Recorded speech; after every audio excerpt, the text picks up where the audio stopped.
Chapter 1, The Left-Handed Ghost. The air in the community center gym smelled of stale sweat and industrial-grade floor cleaner. Tyrese T. Edwards stood centered on the mat, his left hand wrapped in frayed black tape. He wasn't looking at the kid in front of him, he was looking through him. "Keep your chin tucked, Marcus," T said, his voice a low rasp. "The moment you look up to see if the crowd is cheering, that's when the concrete meets your jaw." T lived his life in the South London streets like a ghost. He was there but he wasn't.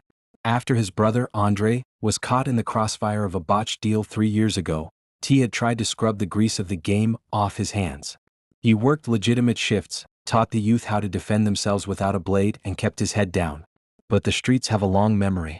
As he finished the session, the heavy steel door of the gym creaked open. A shadow fell across the polished wood. It wasn't a student.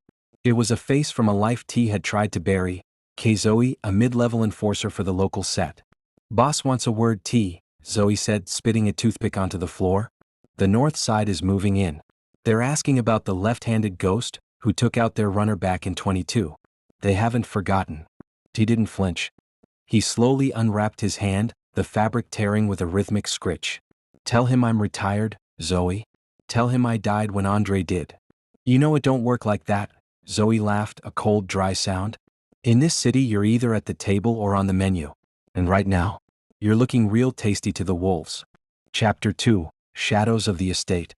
T walked home through the concrete labyrinth of the Greyfriars Estate. The orange glow of the sodium streetlights flickered, casting long, distorted shadows against the brutalist architecture. He felt the weight of the city pressing in on him.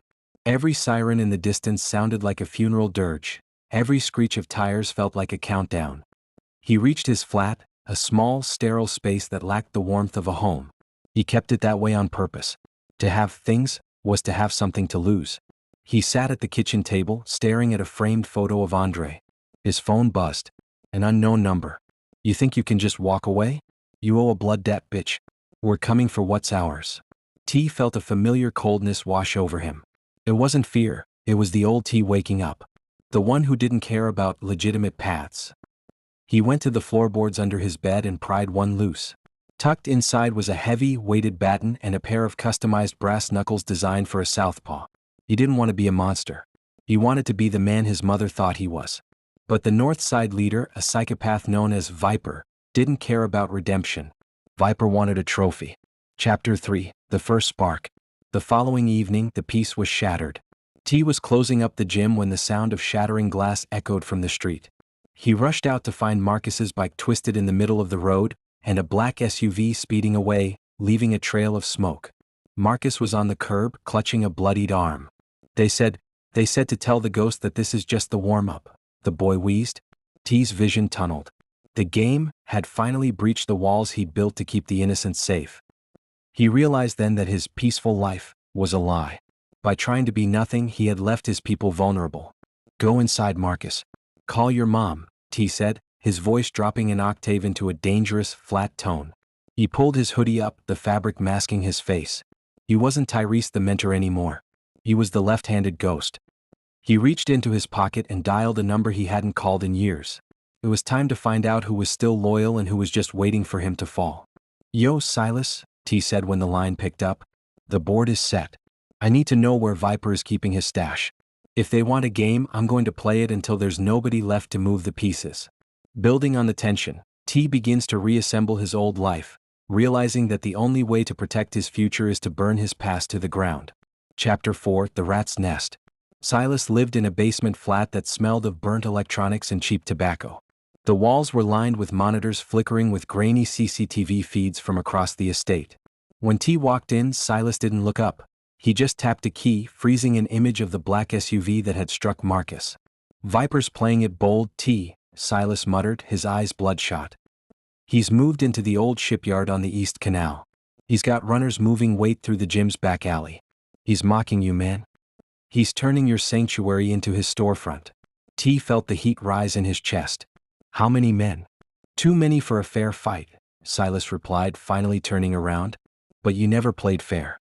You were always the one who used the environment. The chess player." T leaned over the desk, studying the map Silas had pulled up. He saw the vulnerabilities, the blind spots in the shipyard's security, the narrow corridors where numbers wouldn't matter. He didn't just need a weapon, he needed a psychological edge. He needed to remind the streets why they used to whisper his name in fear. Chapter 5, Loyalty's Price. T spent the night in the shadows watching the shipyard. He saw faces he recognized, men he had once shared bread with, now wearing Viper's colors. The betrayal stung worse than any punch. Among them was Julian, a man T had practically raised. Seeing Julian guarding a crate of product confirmed T's darkest fear. The rot had spread deeper than he imagined. He approached Julian as the younger man went for a smoke break behind the shipping containers. T didn't use a weapon. He simply stepped out of the darkness like a ghost. "Julian," T said softly. The younger man jumped, dropping his lighter. "T? Bruv, you shouldn't be here. Viper, he's got a price on your head that could buy a man a house out of the ends. And is that what you're waiting for? To sell my life for a down payment?" T stepped into the light. "I didn't teach you how to fight so you could be a dog for a man who'd kill you for a late delivery." Julian looked down, his shame visible. "It's not like before, T. There's no honor left. It's just survival." "Then survive this," T said, tossing a burner phone at Julian's feet. "Give me the gate codes or the next time we meet I won't be talking." Chapter 6, The Opening Gambit. The following night the shipyard was hit, but not with bullets. T used the codes Julian provided to bypass the main gate, but he didn't go for the drugs. He went for the power. With a calculated strike from his weighted baton, he shattered the main transformer, plunging the entire yard into total darkness. Panic erupted. In the chaos, T moved like a predator. He used his left-handed grip to catch men in the throat, silencing them before they could cry out. He wasn't killing, not yet, but he was leaving a trail of broken bones. By the time Viper's lieutenants got the backup generators running, the shipyard was a wreck. No product was stolen, but every single car in the lot had been stripped, and the words, "The ghost is back," were spray-painted in blood red across Viper's private office door. T watched from the crane high above, his breathing steady. He had officially declared war. He knew Viper would respond with a scorched earth policy, but that was the point. To win a game against a monster, you have to lure him out of his lair and into the open where everyone can see him bleed. The stakes are rising. Viper isn't just a businessman. He's a butcher, and the message T left at the shipyard has pushed him into a murderous frenzy. Chapter 7, The Viper's Fong. Viper didn't wait for sunrise. While the smoke was still curling off the shipyard's transformer, he was in the back of his club, the Pit, screaming at his lieutenants. Viper was a man of jagged edges. Scars ran like topographical maps across his knuckles, and his eyes were perpetually bloodshot from a mix of paranoia and high-grade stimulants. "You let one man, one ghost, walk through my yard and piss on my door?" Viper hissed, his voice like dry leaves. He turned to Julian, who was trembling in the corner. "You were on the gate, weren't you?" "The codes, they just stopped working, boss," Julian lied, his voice cracking. Viper smiled, a slow, terrifying peeling back of his lips. He didn't argue. He simply reached out and grabbed Julian's hand, pinning it to the mahogany table. Before anyone could blink, Viper drove a serrated combat knife through the center of Julian's palm. The scream that followed echoed through the club. "Find him," Viper whispered into Julian's ear as the boy sobbed. "Find Tyrese or I'll start cutting pieces off you that you actually need." By dawn, every low-level dealer and street corner lookout had the same order. Burn anything T cares about. Chapter 8, Ashes of the Sanctuary. T was resting in a safe house, a derelict flat near the tracks, when he smelled it. Not the smell of the city but the thick, sweet scent of burning rubber and wood. He raced to the window. In the distance, a column of black smoke was rising from the direction of the community center. He arrived too late. The gym, the only place where he felt he was doing something good for the world, was engulfed in orange flames. The fire department was there, but the building was a hollowed-out husk. T stood across the street, his hood up, watching his life's work turn to ash.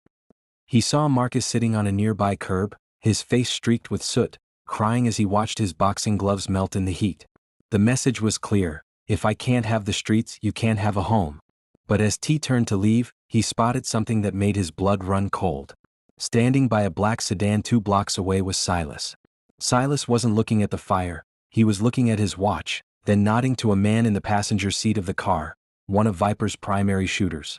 The realization hit T harder than a lead pipe to the temple.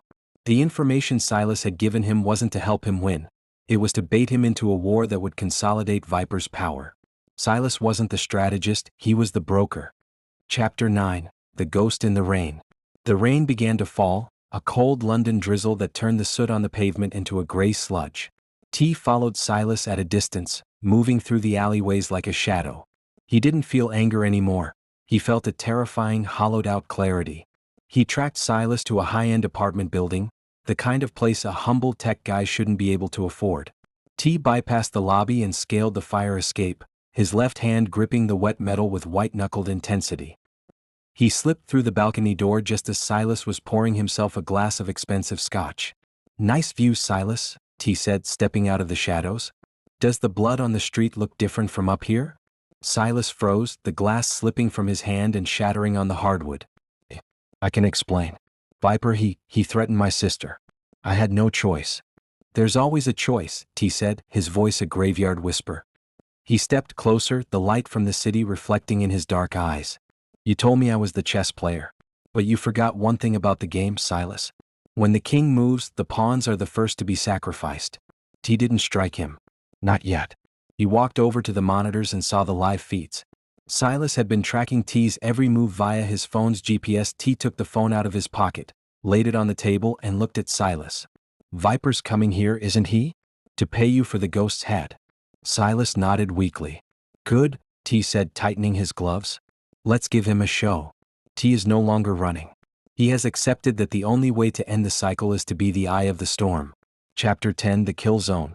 Silas's apartment was a masterpiece of glass and steel, perched 30 floors above the grime of the city. T didn't waste time on anger. He spent it on preparation. He used Silas's own high-tech gear against the coming storm. He rewired the smart home lighting to strobe on command and rigged the heavy floor-to-ceiling curtains to drop with a single pull of a cord. "Sit in that chair," T commanded Silas. "Don't move. Don't speak. If you breathe too loud, I'll let Viper have you." Silas sat, trembling, his eyes fixed on the door.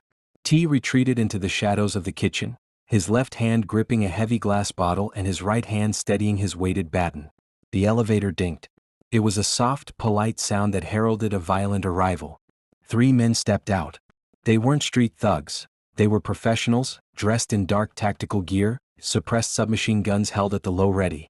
They moved with a military precision that suggested Viper had been spending his drug money on high-end muscle. "Where is he, Silas?" the lead hitman asked, his voice muffled by a balaclava. Silas pointed a shaking finger toward the balcony. As the men moved past the kitchen island, T acted. He didn't use a gun. He used the environment. He slapped the wall panel, and the apartment plunged into a disorienting high-frequency strobe light. Chapter 11: The Dance of the Left Hand. The strobe light turned the room into a series of jagged, frozen moments. Flash. T was behind the first man. Flash. The man's head was snapping back as T's left fist connected with his windpipe. Flash. The second man was turning, his muzzle flare adding a deadly orange spark to the room's rhythm. T dropped low, sliding across the hardwood. He swung his baton into the lead man's knee, a sickening crunch echoing over the thud of suppressed gunfire. The hitmen were trained for traditional combat, but T was a ghost born of the streets. He fought in the in-between, the moments where their eyes couldn't adjust to the flickering light. He grabbed the second man's weapon arm, twisting it with a leverage-based snap that forced a scream. T used the man as a human shield, feeling the impact of bullets hitting the vest of his captive. Viper sent boys to do a monster's job. T roared over the chaos. He finished the third man with a spinning back fist that sent him crashing through the glass coffee table. In less than 60 seconds, the apartment was silent again, save for the heavy breathing of the wounded and the soft hiss of the espresso machine that had been hit by a stray round. T stood in the center of the wreckage, his hoodie splattered with red, looking less like a man and more like a myth. Chapter 12: A Cold Conversation. T walked over to the lead hitman who was clutching his shattered leg. T reached down and pulled the radio from the man's vest. He keyed the mic. "Viper," T said, his voice terrifyingly calm. "I hope you're listening." There was a long silence, filled with the crackle of static. Then a voice came through, raspy, amused, and utterly evil. "I see you, Ghost. You like the high-rise life? It's a long way down." "I'm not coming down, Viper," T replied, looking at his own reflection in the blood-streaked window. "I'm coming for the head of the snake. You burned my gym. You tried to turn my brother's memory into a punchline.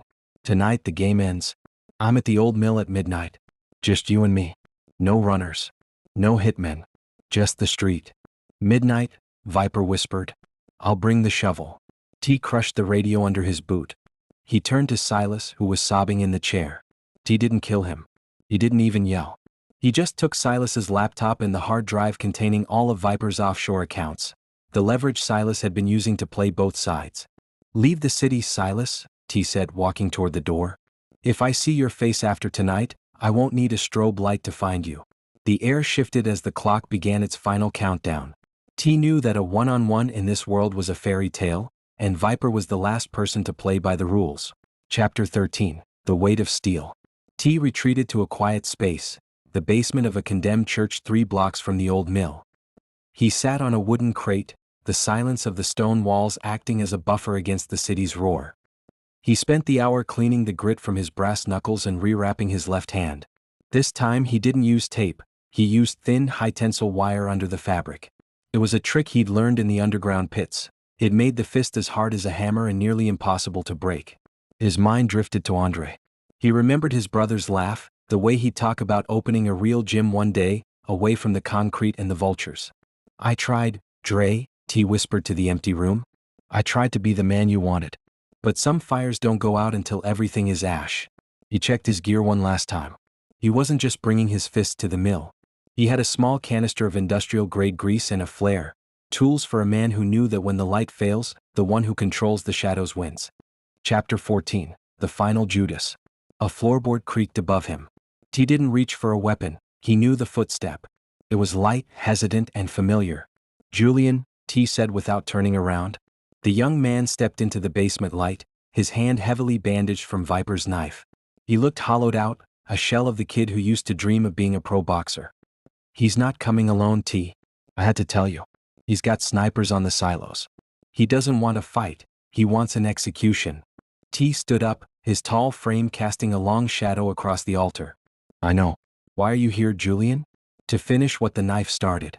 Julian pulled a heavy object from his waistband and set it on the crate. It was T's old championship belt from the amateur leagues, salvaged from the ruins of the burned-out gym. I'm here because I'm tired of being a dog. Use the service tunnels under the mill. They're flooded, but they lead directly under the main floor. Viper won't see you coming. T looked at the belt, then at the boy. For a moment, the ghost faded, and the mentor returned. Get out of the city tonight, Julian. Take the money I left in the locker at the station. Don't look back. Chapter 15, The Old Mill. The old mill stood like a rotting tooth against the skyline, surrounded by rusted machinery and the black, sluggish water of the canal. The wind whistled through the broken panes of the upper floors, sounding like a choir of the damned. At 11:55 p.m., a fleet of black cars rolled silently into the courtyard. Viper stepped out, wrapped in a long leather coat, looking every bit the king of the underworld. He stood in the center of the yard, bathed in the moonlight, while his men fanned out into the shadows, their laser sights dancing like red fireflies against the brickwork. Come out, ghost. Viper's voice echoed, amplified by the surrounding walls. I've got a spot for you right next to your brother. I'll even let you keep your left hand. From the darkness of the mill's interior, there was no reply. Then a single rhythmic sound began to emerge from the bowels of the building. Thump, thump, thump. It was the sound of a heavy metal pipe striking a rhythmic beat against the floorboards. T wasn't hiding. He was calling them in. He was the hunter now, and the mill was his cage. Chapter 16, Submerged. While Viper's men tracked the rhythmic thump echoing through the upper floors, T was waist-deep in the freezing, oily water of the service tunnels. The air down here was thick with the smell of decay and stagnant iron. He moved with agonizing slowness, his left hand guiding him along the slimy brickwork. He reached the rusted iron grate directly beneath the main floor where Viper stood. Above him, he could hear the heavy boots of the enforcers and the rasping breath of the man who had ruined his life. T pulled a small canister from his belt, the industrial grease he'd prepared. He coated the rungs of the ladder and the edges of the grate. In the dark, silence is a weapon, but sound is a distraction. T reached up and clicked a small remote. In the far corner of the mill, a preset burner phone began to blast a high-pitched, distorted recording of a police siren. Check the east wing. Viper roared, his composure slipping. Find that bitch and bring me his head. As the guards scrambled toward the noise, T surged upward. He didn't just climb. He exploded through the grate, a specter of mud and vengeance. Chapter 17, Red Fog. The first guard didn't even have time to raise his rifle. T's left hand, reinforced by the wire-wrapped tape, caught him under the chin with the force of a car crash. The man's jaw shattered instantly. T didn't stop to admire the work. He snatched the man's combat knife and spun, driving it into the thigh of a second enforcer who was turning to fire. The room erupted into chaos. The snipers in the silos couldn't get a clear shot through the narrow windows as T kept the fight in the center of the mill, using the heavy machinery and the remaining guards as shields. He was a whirlwind of precision and brutality. He used the left-handed ghost technique, a series of deceptive movements where he led with his right to bait a guard's guard, only to deliver a devastating, unseen hook with his left. Every strike was calculated to maim, to disable, to humiliate. "Is this it, Viper?" T yelled, his voice cutting through the groans of the fallen. "You pay these men to die for you, but you won't even lift a finger?" Viper pulled a chrome-plated .45 from his coat, his face contorted in a mask of pure rage. "I'll lift a finger to pull the trigger on your grave." Chapter 18, The King of the Rats. Viper fired. The bullet grazed T's shoulder, tearing through his hoodie and drawing a line of fire across his skin. T dived behind a rusted grain hopper. "You're fast, T, but you're still just a street rat." Viper laughed, stalking toward the hopper. "I own this city. I own the police. I owned your brother before I put him in the dirt. Did he tell you that? That he begged for his life?" The lie was meant to break T's focus, but it did the opposite. It steeled his heart into a diamond. T didn't fire back. He waited for the click of Viper's boots on the grease-slicked floorboards he had prepared earlier. Slide. Viper's lead foot lost its grip. For a split second, the king of the underworld was off balance, his arms windmilling. It was the only opening T needed. He lunged out from behind the hopper, not with a weapon but with his bare, wire-wrapped left hand. He caught Viper's wrist, twisting the gun away, and delivered a straight punch to the bridge of Viper's nose. The sound of bones snapping filled the hollow mill. Viper fell back, his face a mess of blood and shattered pride. "This isn't a game, Viper," T said, standing over him as the moon bled through the skylight. "This is the end of the line. The end of the road is near."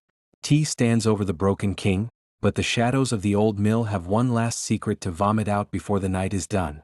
Chapter 19, The Hollow Victory. Viper lay on the grease-stained floor, gasping through a mouthful of blood and broken teeth.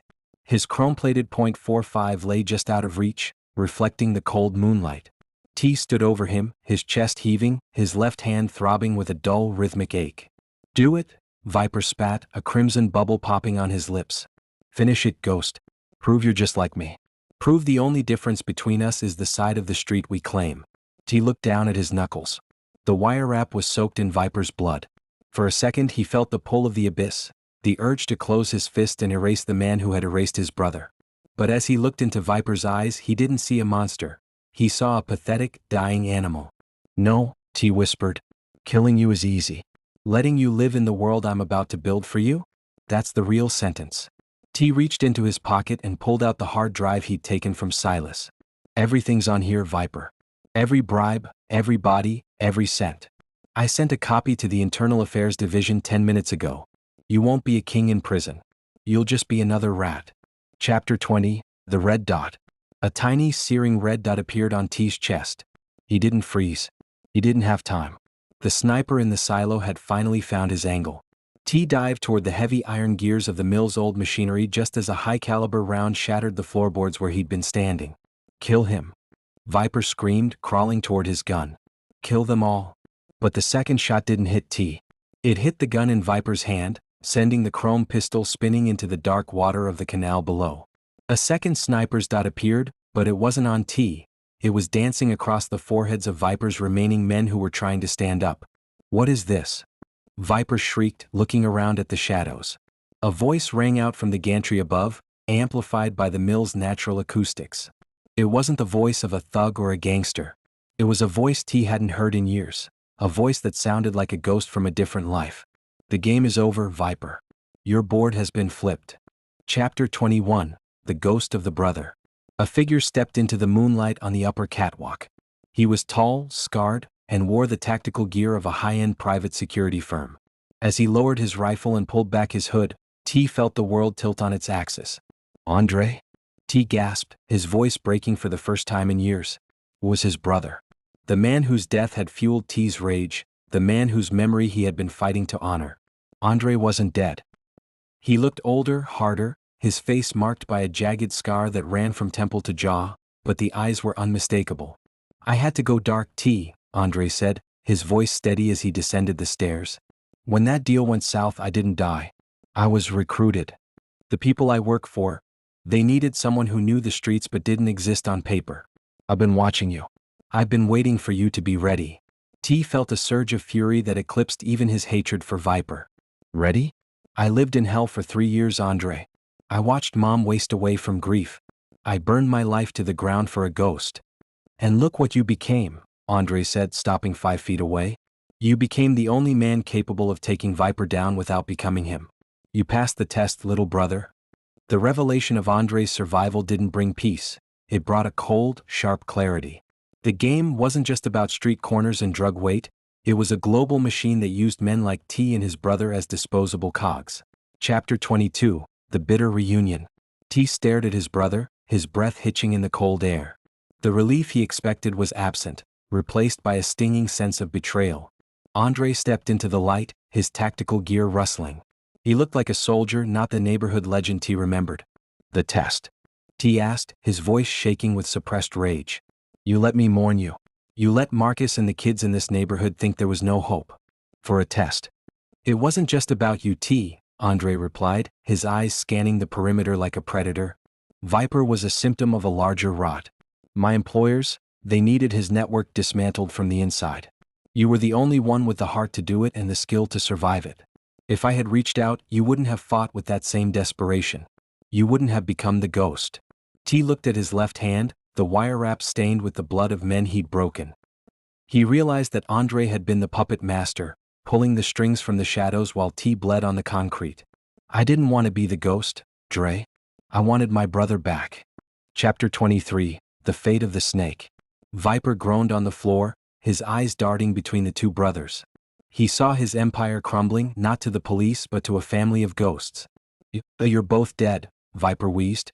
My people, they'll burn this city down for this. Andre didn't even look at him. He tapped his earpiece. Cleanup crew move in. Package the target for transport. Men in tactical black, silent as shadows, rappelled from the rafters. They didn't identify themselves as police. They moved with the clinical efficiency of a private military. They hauled Viper to his feet, zip-tying his bloodied hands. Where are you taking him? T asked. To a place where he doesn't exist anymore, Andre said. He'll spend the rest of his life answering questions about the people who funded him. No trial. No headlines. Just a room with no windows. T watched as the man who had been the terror of the South Side was tossed into the back of an unmarked van like a bag of trash. The game was over for Viper, but T realized a much more dangerous game was just beginning. Chapter 24, The Choice. The mill began to fill with the sound of approaching sirens. The real police finally allowed to arrive once Andre's employers had finished their work. Andre turned to T, holding out a black envelope. There's a flight out of Heathrow in 3 hours, Andre said. New identity. A clean slate in a place where nobody knows the name Tyrese Edwards. You can work with me, T. With your skills, we could change things on a scale you can't imagine. T looked at the envelope, then at the burning ruins of the community center visible in the distance across the water. He thought of Marcus, of Julian, and of the kids who were still trapped in the cycle he had just fought his way out of. You're still playing the game, Andre, T said, dropping the envelope into the oily water of the canal. You just changed the color of your jersey.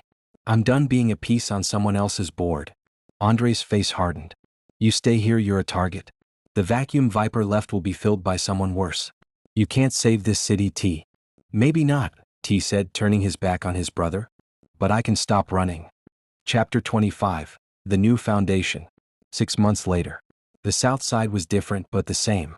The streets were still gray, the sirens still wailed, and the shadows were still long. But on the corner where the old community center once stood, a new building was rising. It wasn't a gym for fighters. It was a center for trade, carpentry, coding, and art. T stood out front, his left hand no longer wrapped in tape. He had a scar on his shoulder and a permanent weight in his eyes, but he walked with his head up. He had used the money Silas had stashed, the money he'd liberated before the hard drive was sent to the feds, to fund the rebuild. A young man walked up to him carrying a bag of tools. It was Julian, his hands scarred but steady. We're ready to start the second floor, T. T nodded, looking up at the sky. He knew the piece was fragile. He knew that somewhere Andre was watching, and that eventually a new Viper would try to claim the streets. But as Marcus walked into the building, laughing with a group of friends, T realized he had won the only game that mattered. He wasn't a hero and he wasn't a monster. He was just a man who had survived the dark, and now he was holding the light for the ones coming next. The end.